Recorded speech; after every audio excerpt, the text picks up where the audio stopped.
Contribuir para uma sociedade justa, democrática e cidadã.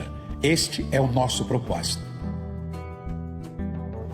Em 2016, o Instituto Edésio Passos é criado em homenagem à trajetória do advogado, escritor, poeta, jornalista e ativista de grandes causas humanitárias, Edésio Passos. Um personagem da história da democracia brasileira e um dos maiores advogados trabalhistas do Brasil. Edésio Passos foi um gigante. Deixou um legado à altura das grandes causas que sempre defendeu. E já são inúmeras as atividades desenvolvidas pelo Instituto em prol dos valores e ideais que marcaram a sua trajetória. Cursos, palestras, simpósios, seminários, lançamentos de livros, e-books, campanhas educativas, entrevistas e diversas outras iniciativas. Através do canal do Instituto no YouTube, trazemos lives e bate-papos sobre educação, administração pública, direito, cultura e diversos outros temas. Anualmente, em abril, promovemos a Semana Edésio Passos, um evento que já é referência na área do direito no Brasil, discutindo assuntos como cidadania, liberdade, ética e democracia, com a presença de grandes nomes nacionais. O Instituto Edésio Passos é uma instituição sem fins lucrativos. Seja um apoiador e ajude a reforçar esses ideais. Instituto Edésio Passos. Cidadania, democracia e liberdade.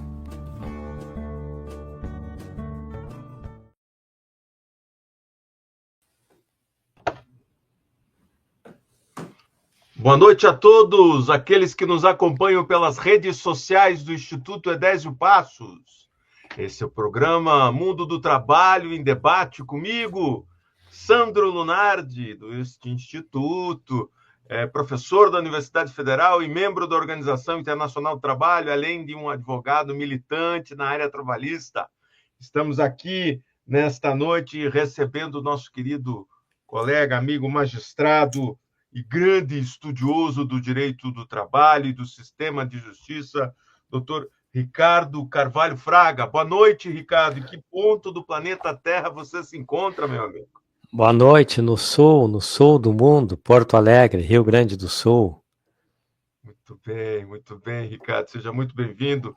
Estamos nesta conexão Curitiba-Porto Alegre para todos vocês que nos acompanham pelas redes, neste papo tão importante com esse querido amigo e colega que sempre colabora com as nossas atividades do Instituto e que coordenou este trabalho que logo, logo a gente já vai apresentar. Estamos na edição de número 186. O nosso convidado, Ricardo Carvalho Fraga, ingressou na magistratura trabalhista em 1985 e foi promovido a desembargador do Tribunal Regional do Trabalho da 4ª Região do Rio Grande do Sul em 2003. É associado da Matra Rio Grande do Sul, tendo lá ocupado os cargos de presidente, vice-presidente, secretário de valorização profissional e coordenador dos juízes substitutos. Também integrou inúmeras comissões do TRT da 4ª Região, sendo vice-presidente daquele tribunal entre os anos de 2017 e 2019. Peço para que a FAB apresente a obra coordenada pelo nosso querido Ricardo Carvalho Fraga, que se chama Direito do Trabalho para Além da Pandemia. Esse livro muito importante, publicado pela nossa parceira, a editora RTM, do nosso amigo Mário, que sempre apoia os projetos e iniciativas científicas que buscam cada vez mais lançar luzes sobre os temas atuais e fundamentais.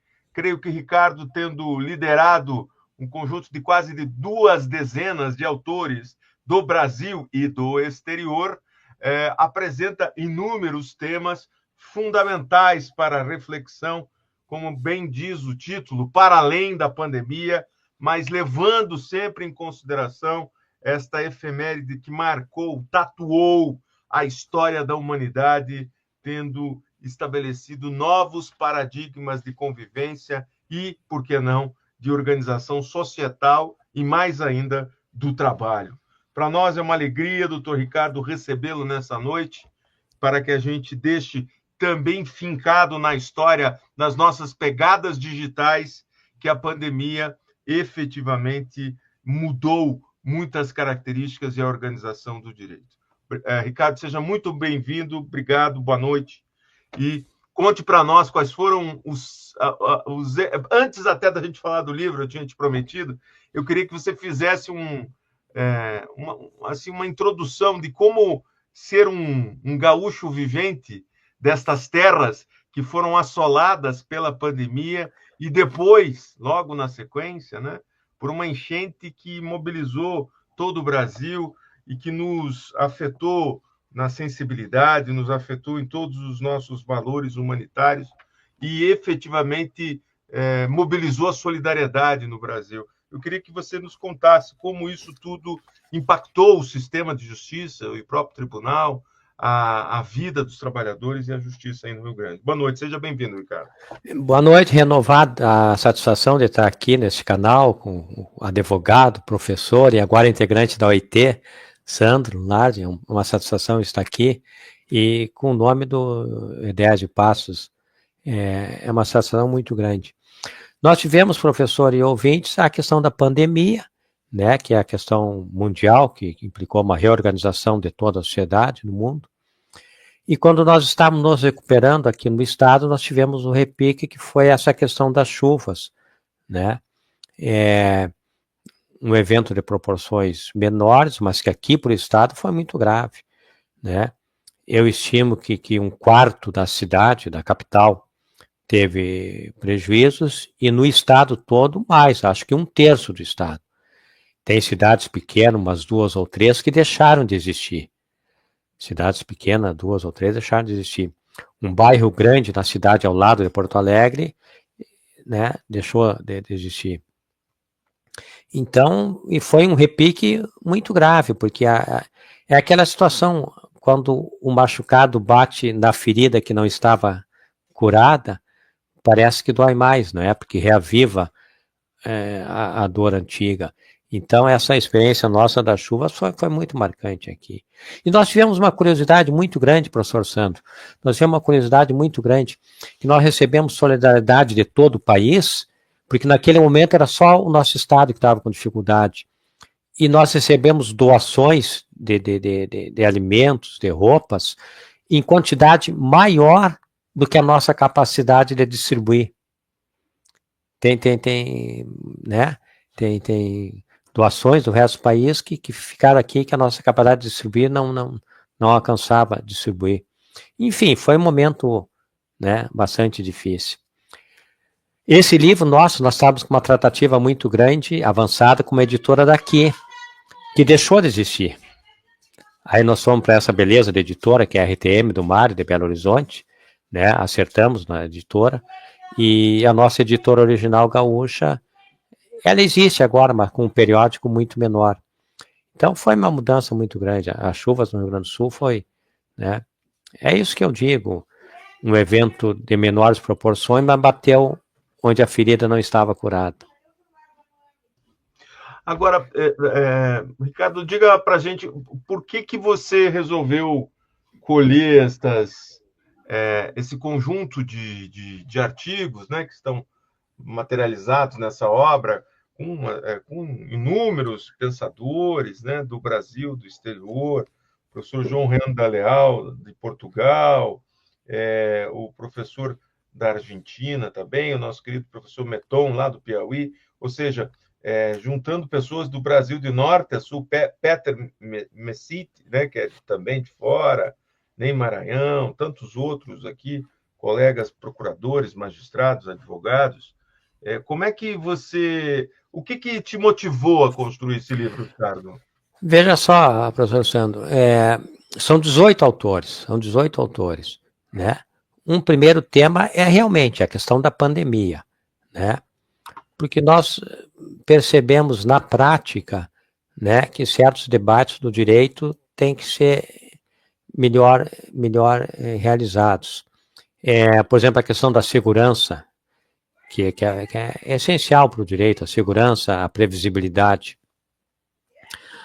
Nós vivemos num mundo que no Brasil, até pouco tempo atrás, 30 milhões passavam fome. No mundo todo, 800 milhões. No mundo não diminuiu. No Brasil diminuiu.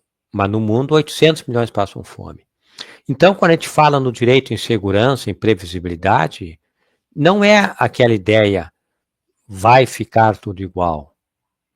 Não, segurança é dizer, vai mudar. Previsibilidade é dizer, vai mudar. Todos vão ter alimento em algum dia. Então, a previsibilidade da mudança é o que dá segurança.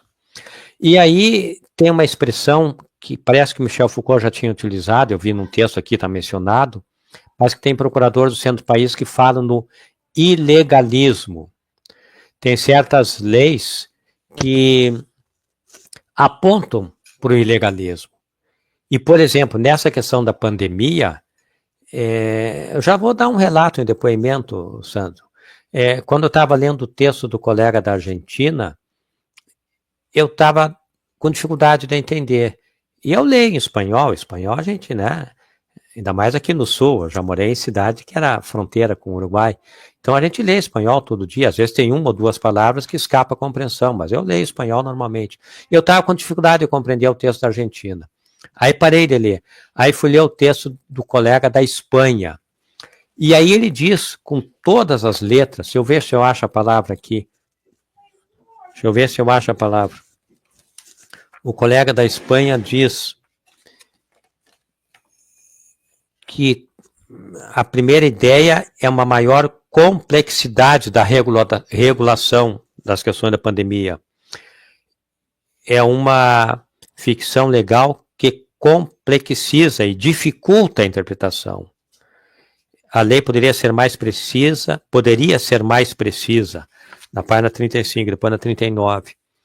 Falta de certeza sobre os instrumentos convencionais aplicáveis. Porque veja só, professor Sandro, tinha empresa que podia fazer o distanciamento. Tinha empresa que não, por exemplo, uma empresa de transporte. Tem trabalhador que adoeceu antes das vacinas.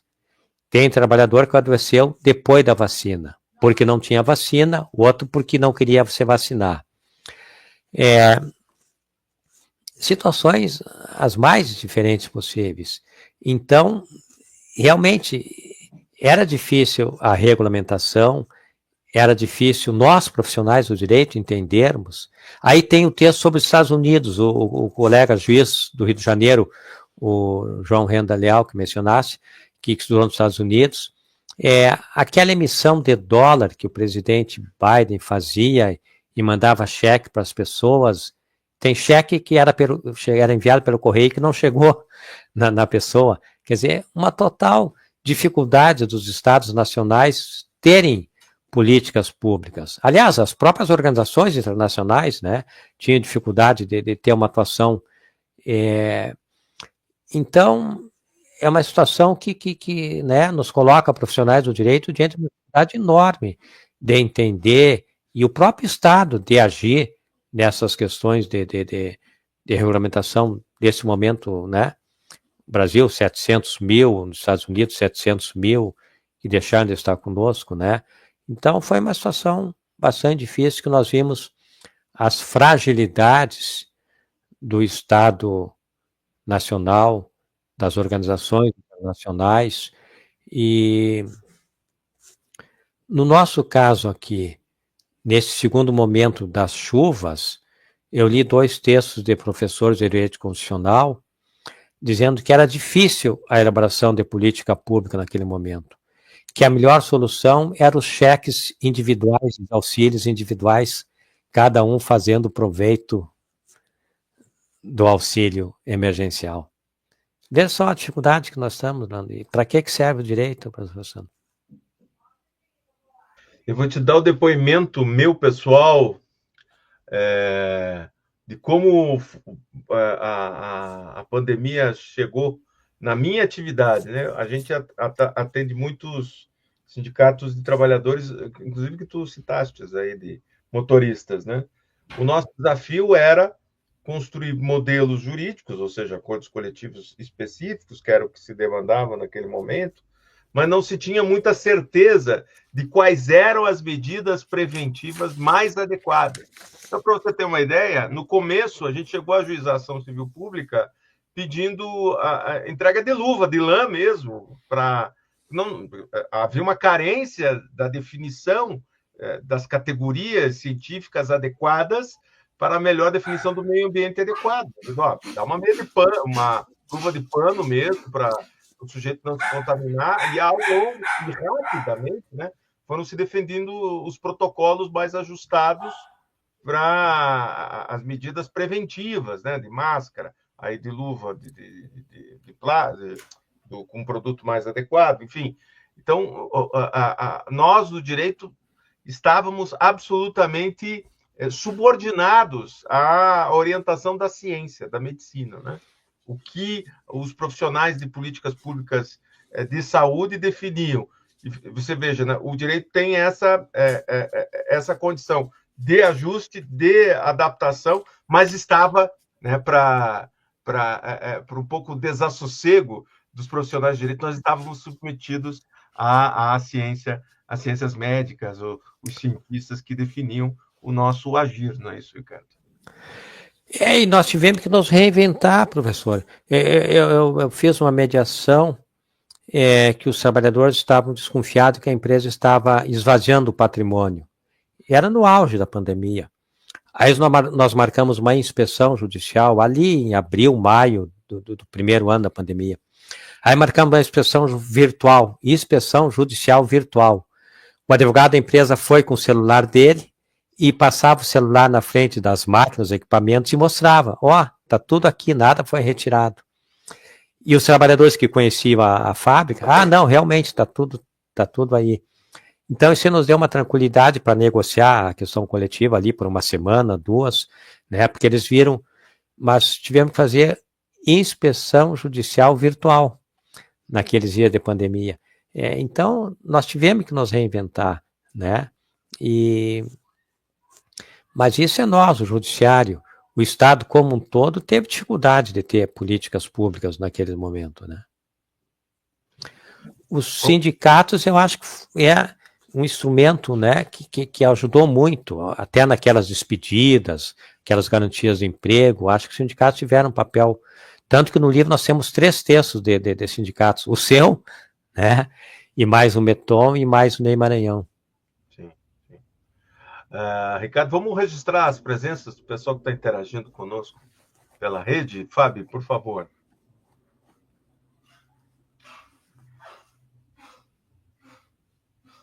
Thales Brown, boa noite a todos, obrigado pela presença, Thales, registrada a sua presença. Vânia Daminho, obrigado, boa noite. Cássia Roxane Miguel, Porto Alegre, muito obrigado pela presença, Cássia. Muito obrigado pela presença de todos que registraram, estão participando, interagindo conosco. Esse é o programa Mundo do Trabalho em Debate, número 186. Estamos refletindo sobre o livro Direito do Trabalho para Além da Pandemia. Ricardo, então, agora que a gente já falou dessas questões mais gerais, tanto da pandemia quanto da enchente, dá uma sistematizada nas questões gerais que o livro aborda para apresentar para o pessoal que queira adquirir aí junto à editora RTM, do nosso amigo Mário. Veja só, Sandro, voltar um pouquinho atrás. Eu falei naquela questão do conceito de ilegalismo, sim, a necessidade de discutir melhor o conceito de segurança, a previsibilidade, mas o livro não é uma teorização. O livro é um relato de juízes e advogados que trabalharam e que trabalham no cotidiano, né? Como é que foram as leis sobre a pandemia, qual é a dificuldade que você teve, quais são as consequências para a organização do judiciário, né? É um livro de depoimentos, de relatos práticos, de quem está no dia a dia do judiciário, né? Tem um relato muito interessante, fica uma sugestão para um programa específico com ele, professor Sandro, não sei qual é a agenda aqui do canal, que é um juiz do Piauí, que tem uma vara do trabalho eletrônica. A partir da pandemia, ele organizou a vara do trabalho dele, Eletrônica. Ele tem horário para funcionar, ele e os servidores estão lá presencialmente, mas funciona virtualmente. Isso foi um aprendizado dele a partir da pandemia, né? É uma vara muito bonita. Eu conheci e me encantei porque a música de fundo é do Kraftwerk, aquele conjunto musical da Alemanha, e quando eu vi a música de fundo, eu já me interessei. Uma experiência belíssima, acho que vale a pena, né, fazer um programa específico, um colega, Zé Carlos Villanova, que tem um texto aqui, sobre uma vara do trabalho eletrônica no Piauí, né. Então, são experiências que nós, do direito, tivemos que ter, né, as próprias audiências virtuais, sessão do tribunal com participação por videoconferência, e o texto do juiz dos Estados Unidos, Sandro, o Peter Mesiti, que tem que dizer que ele não está mais entre nós desde o início do ano, né? O Peter Mesiti, que é o segundo texto do livro, ele não está mais entre nós. Ele dizia que tinha que fazer maior uso da tecnologia, né?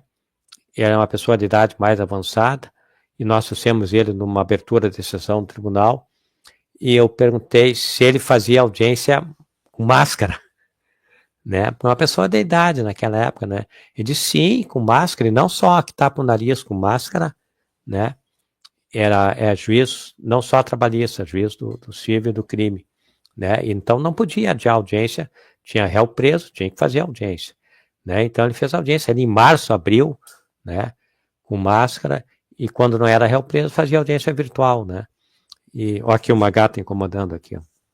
Como é o nome da assistente aí? É a Renite 1, essa aqui é a Renite 1, depois tem a Renite 2 aqui. E então esse texto dos Estados Unidos é um relato de um juiz que defende o maior uso de tecnologia, e ficou muito aprendizado para nós, né? Ficou muito aprendizado, né? E de organização mesmo do judiciário, né? Acho que o judiciário se modernizou um pouco e tem muitos aprendizados que ficam, né?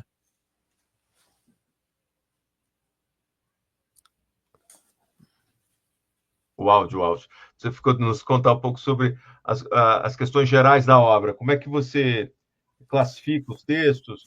Eu vi que na tua parte você dá um foco bem importante nessa temática, que é teu objeto de estudo e pesquisa, né, sobre a jurisprudência, e a questão da estabilidade, integridade e coerência do sistema, mas a gente tem múltiplos olhares, né?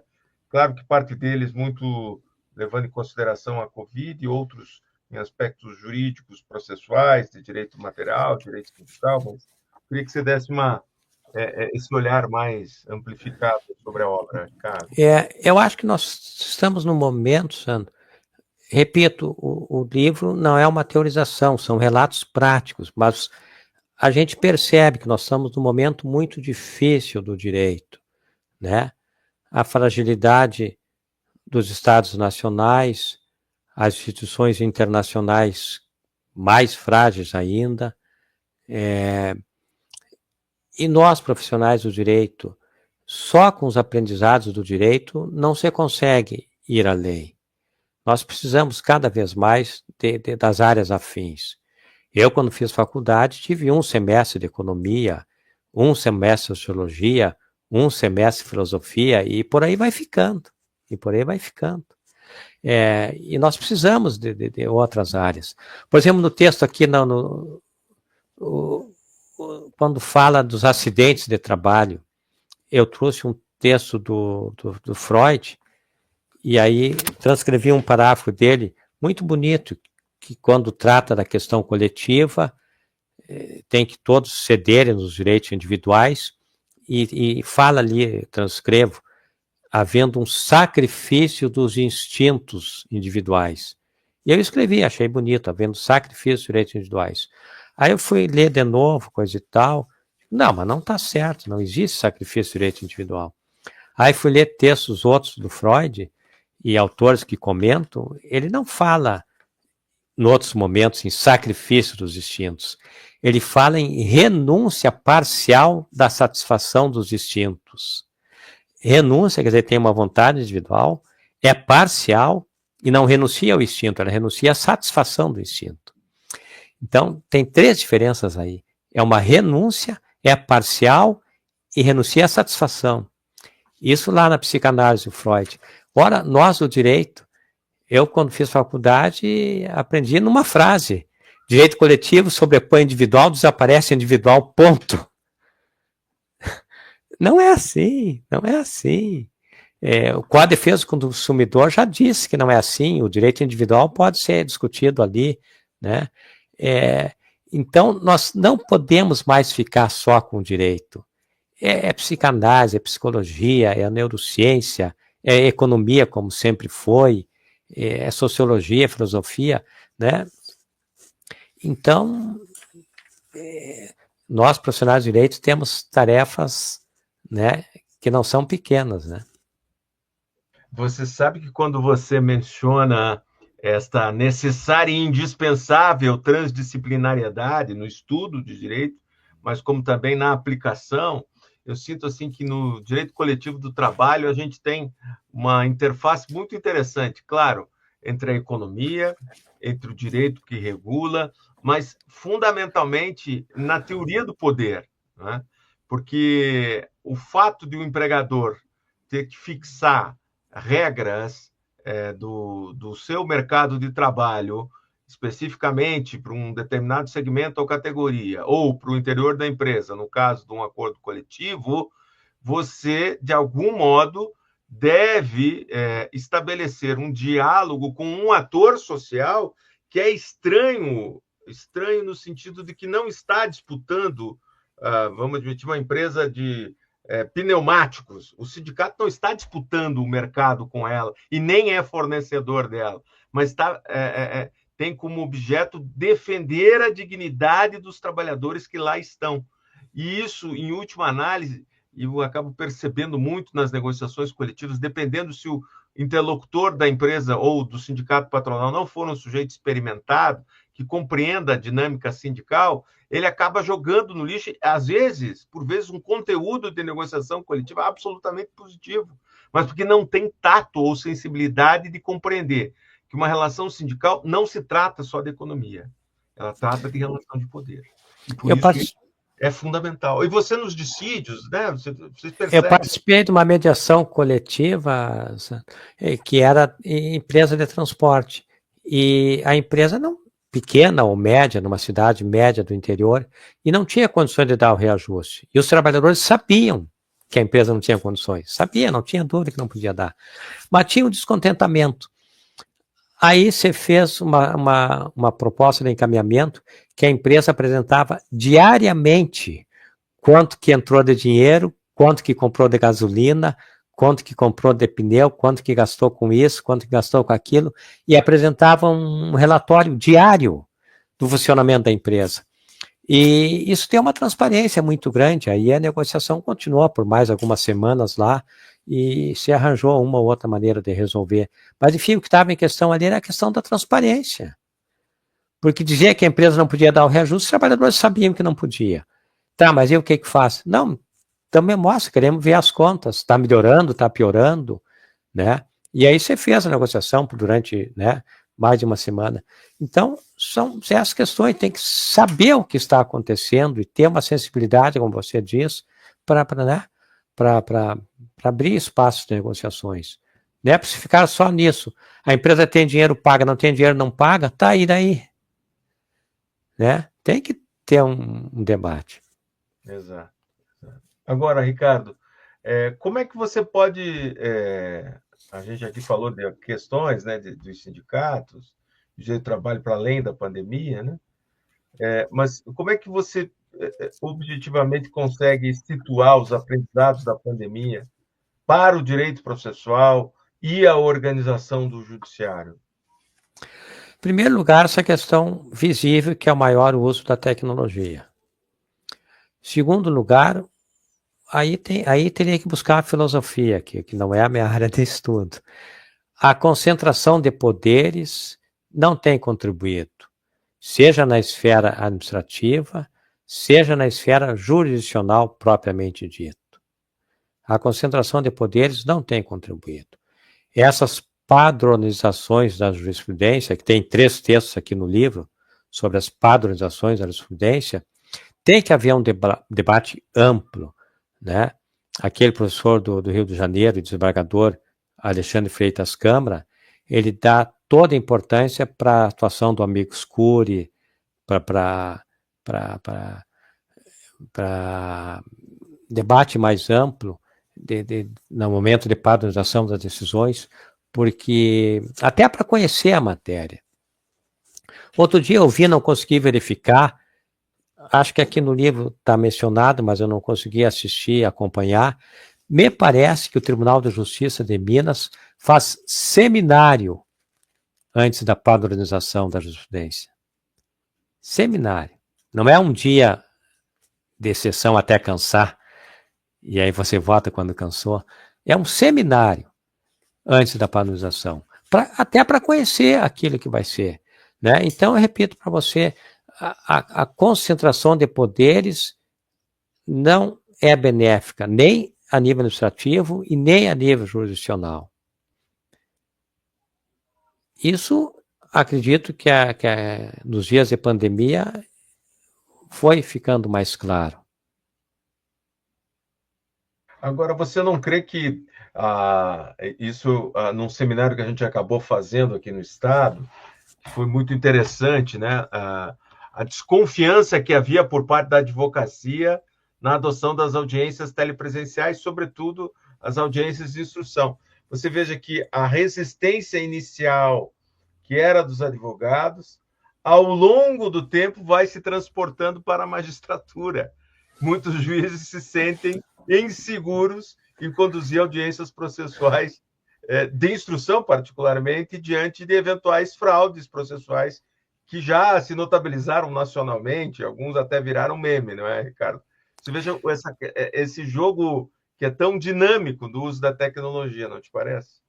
Na Espanha, bem no início, ali em abril, maio, houve uma decisão da Suprema Corte deles proibindo o uso da audiência virtual em matéria penal, porque acharam que a matéria penal era né, mais grave, porque lida com a liberdade da pessoa, e proibiram na matéria penal. E depois logo modificaram essa decisão. Mas, enfim, desconfiança tem, né, em todos os profissionais. O AB do Rio Grande do Sul fez uma enquete lá na época da pandemia e deu um empate. Metade queria virtual e metade não queria. Deu empate. Mas, enfim, foi passando o tempo. Eu tenho relato de juízes de família no Rio de Janeiro que preferiam a audiência virtual, porque na audiência virtual aparecia a casa onde a criança mora. E não só aquela atividade solene que todo mundo vai bonito, com a roupa de domingo, para a sala de audiência, a criança bem vestida, né? Uma atividade solene que reflete pouco. E, ao contrário, a audiência virtual aparecia a casa onde está a criança, o quarto da criança, a cama, né? Então, eu ouvi relato virtual de juízes de família do Rio dizendo que a audiência, né, virtual, em certas situações, até permitiu um maior conhecimento da realidade. Agora, Ricardo, e como é que você vê o estado da arte nesse momento, nesse movimento que o Tribunal Superior do Trabalho tem feito no sentido de uniformizar a jurisprudência, de criar políticas impeditivas de acesso ao recurso por incidentes de recursos repetitivos? Isso efetivamente constrói ou devolve para o jurisdicionado uma jurisprudência estável, íntegra e coerente, Ricardo? Veja só, o volume de processos no Brasil é imenso, 80 milhões de processos. Mas a grande maioria é previdenciário e tributário. A grande maioria é previdenciário e tributário. Trabalhista é menos de 4 milhões. Ora, nós temos 30 milhões de relações de trabalho formais, mais outro tanto informais. Aí eu fico pensando que 4 milhões de processos é muito para a nossa capacidade de trabalho, mas é pouco. Será que os outros 26 milhões estão sendo cumprida, está sendo cumprida a legislação? Ou os outros 30 milhões informais? Então, os 4 milhões, que é muito para nós, advogados, juiz, promotor, na verdade, é pouco. Porque nas outras relações, será que estão observando o horário? Será que estão pagando o salário? Será que as condições de trabalho estão saudáveis? Então, veja só, Sandro, nós aqui nos queixando do volume de trabalho, e, no entanto, 4 milhões é pouco. Faltam 26 milhões. Sem contar os outros 30 da informalidade. Então, eu volto ao primeiro ponto, a fragilidade dos estados nacionais, e o Brasil ainda está melhor que outros países. O Brasil ainda está melhor que outros países. Na questão da pandemia, a Índia não contou o número de mortos. Por que Estados Unidos e Brasil tiveram mais mortos que na Índia? Porque na Índia não contou. E aí, para que serve o Estado na Índia? A China, que foi super bem na primeira onda da pandemia, exemplo de organização para o mundo, naquele repique, em Xangai principalmente, ela liberou e não contou. Fez uma previsão, vão morrer tantos, não vou nem contar. Então, no repique, em Xangai, não se sabe quantos morreram. Quer dizer, o que é a fragilidade? Um país que foi super bem na onda principal da pandemia, ali no repique, na sua maior cidade, resolveu não contar. Então, enfim. Vamos registrar mais algumas presenças, Fábio, das pessoas que estão interagindo conosco nas redes. A Cássia Roxane, Miguel, Porto Alegre, obrigado, Cássia, pela presença. Paulo Basílio, que fala de São Paulo, se não me engano, boa noite, obrigado, seja bem-vindo, Paulo. Sandra Benevides, de Cuiabá, Mato Grosso, boa noite, professores, obrigado, seja bem-vinda, Sandra. A nossa audiência de norte a sul, de leste a oeste, nas ondas do rádio, não seriam das ondas do rádio, mas das ondas telemáticas aqui da plataforma que nos possibilita interagir nessa noite com o nosso querido magistrado, doutor Ricardo Carvalho Fraga, que nos traz temas fundamentais para que a história não nos deixe esquecer do grave problema que atravessamos na pandemia, né? E quanto fomos desafiados a construir soluções jurídicas rapidamente diante de um fenômeno que não era de controle da medicina, da ciência, e para o qual nós nos readaptamos rapidamente, e o direito foi construindo soluções ao longo que as demandas eram construídas e se constituíam. Eu lembro de algo que, para os sindicatos, foi muito interessante, que foi a hipótese de alteração do Código Civil para a celebração das assembleias virtuais, não é? A questão da flexibilização do modo de registro dos instrumentos sindicais no sistema mediador, várias medidas, né, de políticas públicas que foram sendo adotadas no sentido de otimizar e que, para o sindicalismo, eu creio que ficou uma lição importante de democracia digital, não é? Que poderia ser melhor aproveitada, penso eu, mas, enfim, é algo que foi um aprendizado importante, né? Que os sindicatos puderam se utilizar de assembleias virtuais, algo que legitima ainda mais as decisões. Aqui no Rio Grande do Sul, professor Sandro, aqui no Rio Grande do Sul, um aprendizado pontual aí que eu acho que é interessante.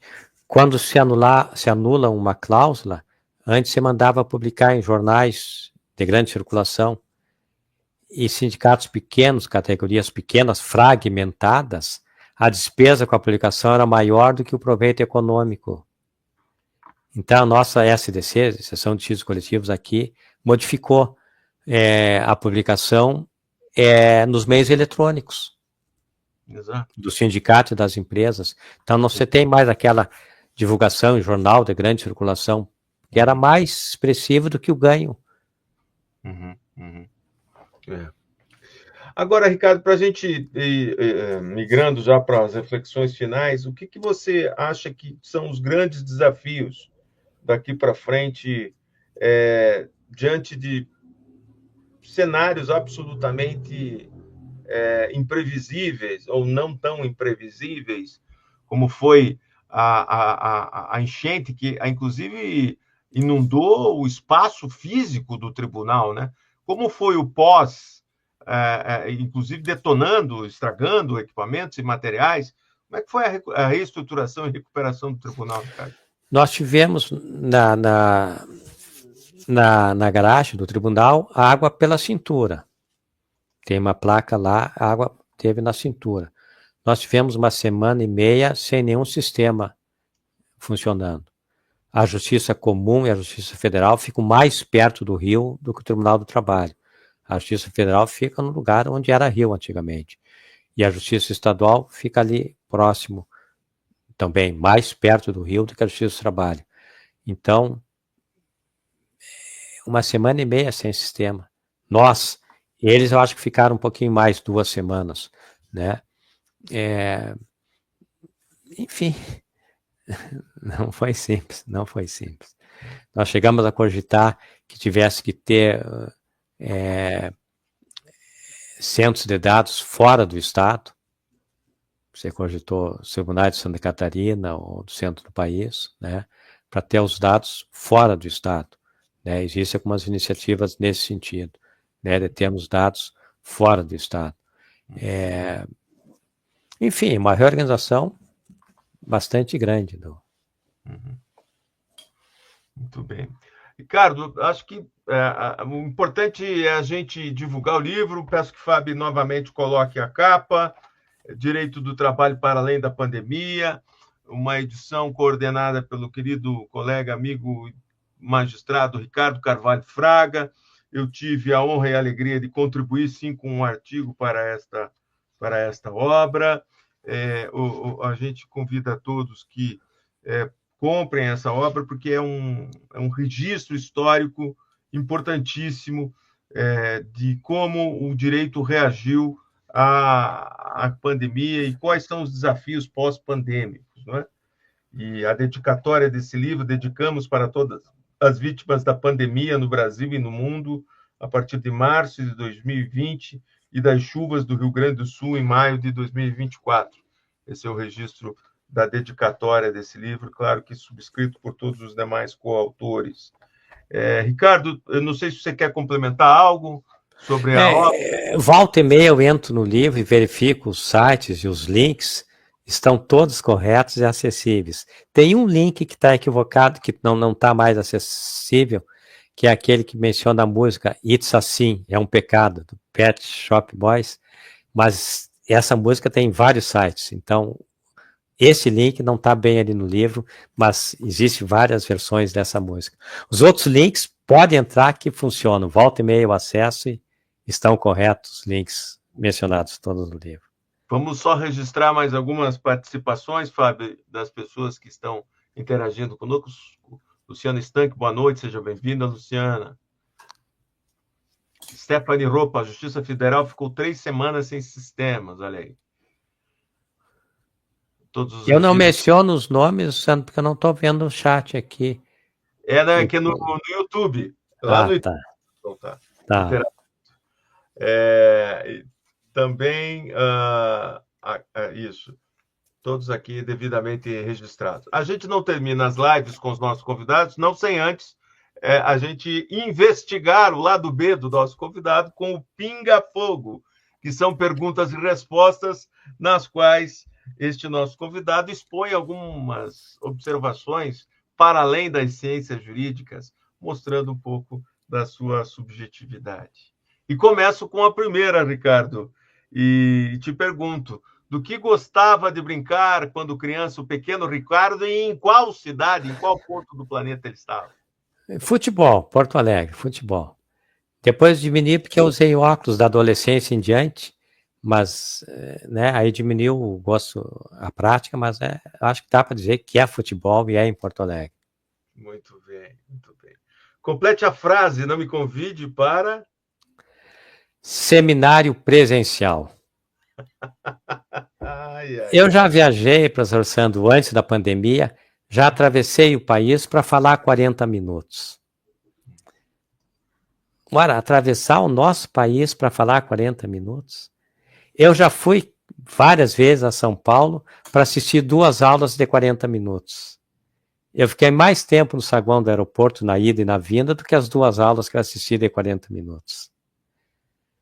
Presencial é baile, é outro tipo de atividade, seminário é como esse nosso aqui. Eu estou enxergando o professor aqui, eu estou vendo a alegria do professor, os livros, a alegria de estar aqui.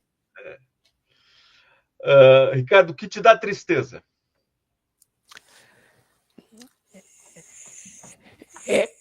As limitações nossas do direito. O direito tem que ser compreendido. Nós estamos engatinhando ainda. Nós não sabemos para que é o direito. E estamos nos isolando das outras áreas.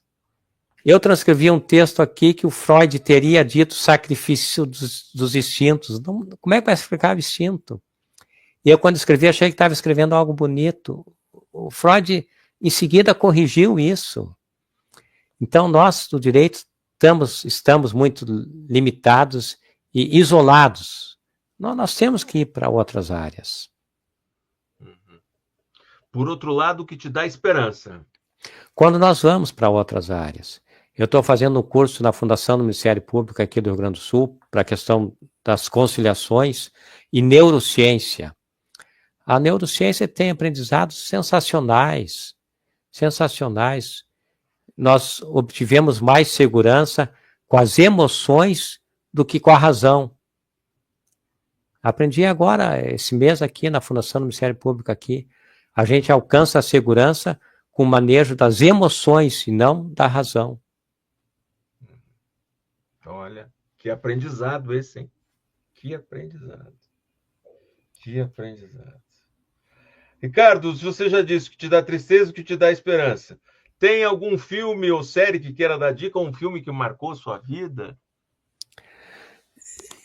Eu tive uma dificuldade com os óculos. Eu fiz uma cirurgia dos olhos no final do ano passado e não me acertei ainda com coloco óculos para ler, eu coloco óculos no computador, eu não coloco óculos.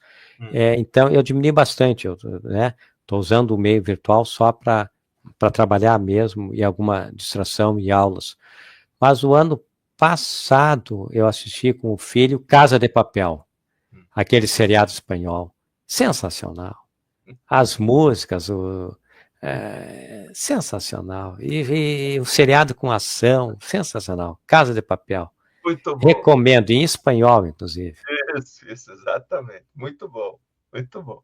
Dica de leitura, Ricardo, ou um livro que marcou sua vida, enfim. Eu estou lendo o Miguel Nicoleles, aquele neurocientista, Nada Será Como Antes, que é um livro que pretende virar filme em 2027. Pretende virar filme em 2027. É um livro, ele é neurocientista, mas escreveu esse livro como de ficção, porque tem certas percepções que ele acredita que vai acontecer, mas não fez a experiência em laboratório, então ele não pode escrever como cientista. Então ele escreveu como se fosse ficção. E professor Sandro, na ficção dele, em 2036, mais de 80% de desemprego no mundo. Meu Deus. Só a arte e a cultura para nos fazer ter esperança no mundo, nos esperançar. Ricardo, vamos falar de coisas boas. O que entra nos seus ouvidos, musicalmente falando? Eu falei já aqui que quando eu vi a vara eletrônica lá do colega do Piauí, o fundo era o Kraftwerk. Sensacional o Kraftwerk. Mencionei aqui o It's Assim, né? É um pecado. Tem que mencionar, porque tem a ver com o nosso tema de uso da informática, coisa de, informática, meio virtual, admirável chip novo da Pitt. Verdade. Me desconfiguraram, eu não sei quem me desconfigurou, eu achei que aqui dentro batia um coração, era tudo robô. No meu caso, meus olhos de robô, eu estou usando lente, já sou um semi-robô aqui. Pane no sistema que desconfigurou, diz o pedaço da música. É verdade. Muito bom, Ricardo. E ao mesmo tempo as músicas, os clássicos, Sandro. O Beethoven, a nona sinfonia, o hino Alegria.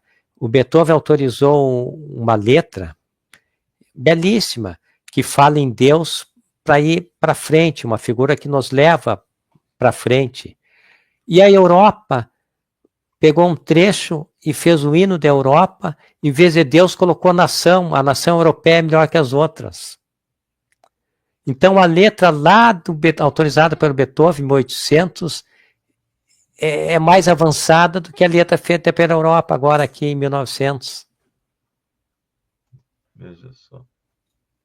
Por fim, para a gente encerrar essa bela prosa de terça-feira, 15 de julho, às 19h53, querido Ricardo, conte-nos sobre um líder, artista ou pensador que te inspira. Eu repito, Miguel Nicoleles. Miguel Nicoleles. É um neurocientista do Brasil para o mundo, né? É sensacional, sensacional. Ele está enxergando o que está acontecendo no mundo e está nos dizendo. Está nos dizendo. Ele não tem um canal próprio dele, mas ele dá entrevista em vários canais, uma meia dúzia de canais. Miguel Nicoleles. Palmeirense da Gema. Sim.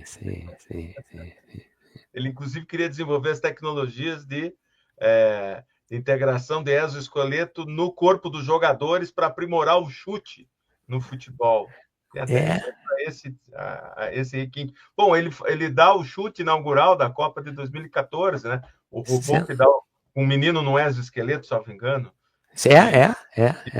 Dá o chute inicial da Copa de 2014. Veja só. Mas com isso, meu caro Ricardo, e com outras prosas que virão, a gente encerra esse encontro do Mundo do Trabalho em Debate, de número 186. Começamos na pandemia esse programa.